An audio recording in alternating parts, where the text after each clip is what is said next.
भीम के हाथों जयद्रथ की दुर्गति और युधिष्ठिर की दया से छूटना।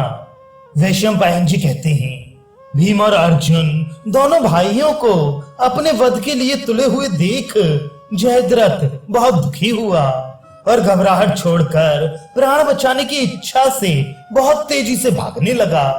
उसे भागते देख भीम भी रथ से कूद पड़े और वेगपूर्वक दौड़कर उसकी चोटी पकड़ ली। फिर क्रोध में भरे हुए भीम ने उसे ऊपर उठाकर जमीन पर पटक दिया और खूब कचूमर निकाला। उन्होंने उसका सिर पकड़कर कई चपत लगाए। जब उसने पुनः उठने की कोशिश की तो उसके सिर पर लात जमा दी। वह बहुत रोने चिल्लाने लगा तो भी भीमसेन दोनों घुटने टेक कर उसकी छाती पर चढ़ गए और घूंसों से मारने लगे। इस प्रकार बड़े जोर की मार पड़ने से जयद्रथ उसकी पीड़ा सह ना सका और अचेत हो गया। फिर भी भीम का क्रोध अभी शांत ना हुआ।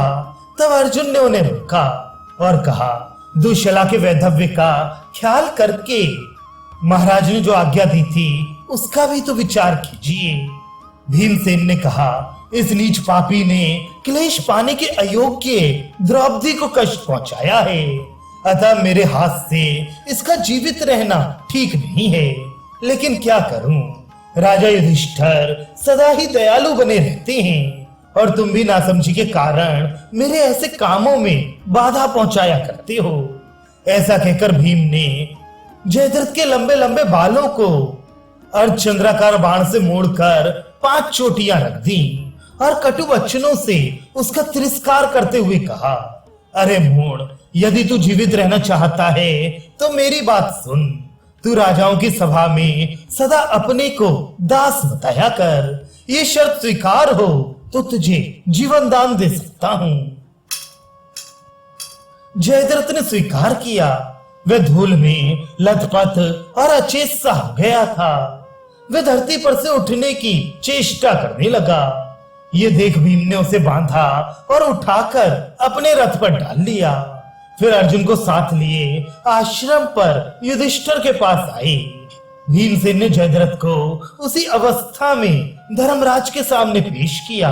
वे हंस पड़े और कहा, अच्छा, अब इसे छोड़ दो। भीम ने कहा, द्रौपदी से भी ये बात कह देनी चाहिए, अब ये पापी पांडवों का दास हो चुका है। उस समय द्रौपदी ने युधिष्ठिर की ओर देखकर भीमसेन से कहा, आपने इसका सिर मोड़कर 5 चोटियां रख दी हैं तथा ये महाराज की दासता भी स्वीकार कर चुका है, अतः अब इसे छोड़ देना चाहिए। जयद्रथ बंधन से मुक्त कर दिया गया। उसने विवल होकर राजा युधिष्ठिर को तथा वहां बैठे हुए सभी मुनियों को प्रणाम किया। दयालु राजा ने उसकी ओर देखकर कहा, जा, तुझे दास भाव से मुक्त कर दिया। फिर कभी ऐसा ना करना। तू स्वयं तो नीच है ही, तेरे साथी भी वैसे ही नीच हैं। तूने पराई स्त्री को अपनाने की इच्छा की, धिक्कार है तुझे। भला तेरे सिवा दूसरा कौन मनुष्य इतना अधम होगा जो ऐसा खोटा कर्म करे। जयद्रथ, जा, अब कभी पाप में मन ना लगाना। अपने रथ, घोड़े और पैदल सब साथ लिए जा। युधिष्ठिर के ऐसा कहने पर जयद्रथ बहुत लज्जित हुआ। वह चुपचाप नीचा मुंह किए चला गया। पांडवों से पराजित और अपमानित होने के कारण उसे महान दुख हुआ। अतः अपने निवास स्थान को न जाकर वह हरिद्वार चला गया। वहां भगवान शंकर की शरण होकर उसने कड़ी तपस्या की। शिवजी उस पर प्रसन्न हुए। उन्होंने प्रत्यक्ष प्रकट होकर उसकी पूजा स्वीकार की और स्वयं वर मांगने को कहा। जयद्रथ ने कहा, मैं युद्ध में रथ सहित 5 पांडवों को जीत लूं, यही वरदान दीजिए। भगवान शंकर बोले, ऐसा नहीं हो सकता। पांडवों को तो युद्ध में कोई जीत नहीं सकता है और ना ही मार सकता है। केवल एक दिन तुम अर्जुन को छोड़ शेष 4 पांडवों को युद्ध में पीछे हटा सकते हो।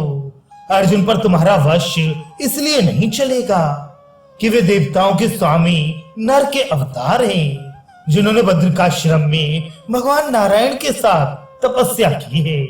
उन्हें तो सारा विश्व भी जीत नहीं सकता। देवताओं के लिए भी वे अजय हैं।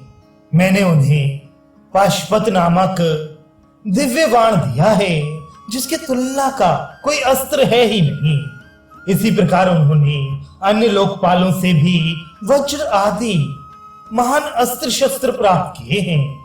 इस समय दुष्टों का नाश और धर्म की रक्षा करने के लिए भगवान विष्णु ने यदुवंश में अवतार लिया है। उन्हीं को लोग श्री कृष्ण कहते हैं। वे अनादि अनंत अजन्मा परमेश्वर ही वक्ष स्थल पर श्री वत्स चिन्ह और अंगों पर सुंदर पीतांबर धारण किए श्याम सुंदर श्री कृष्ण के रूप में सदा अर्जुन की रक्षा करते हैं। इसलिए अर्जुन को देवता भी नहीं हरा सकते। फिर मनुष्यों में ऐसा कौन है जो उन्हें जीत सकेगा? ऐसा कहकर पार्वती सहित भगवान शंकर वहां से अंतर्धान हो गए और मंदबुद्धि राजा जयद्रथ अपने घर को चला गया। पांडव लोग उसी काम्यक वन में निवास करते रहे।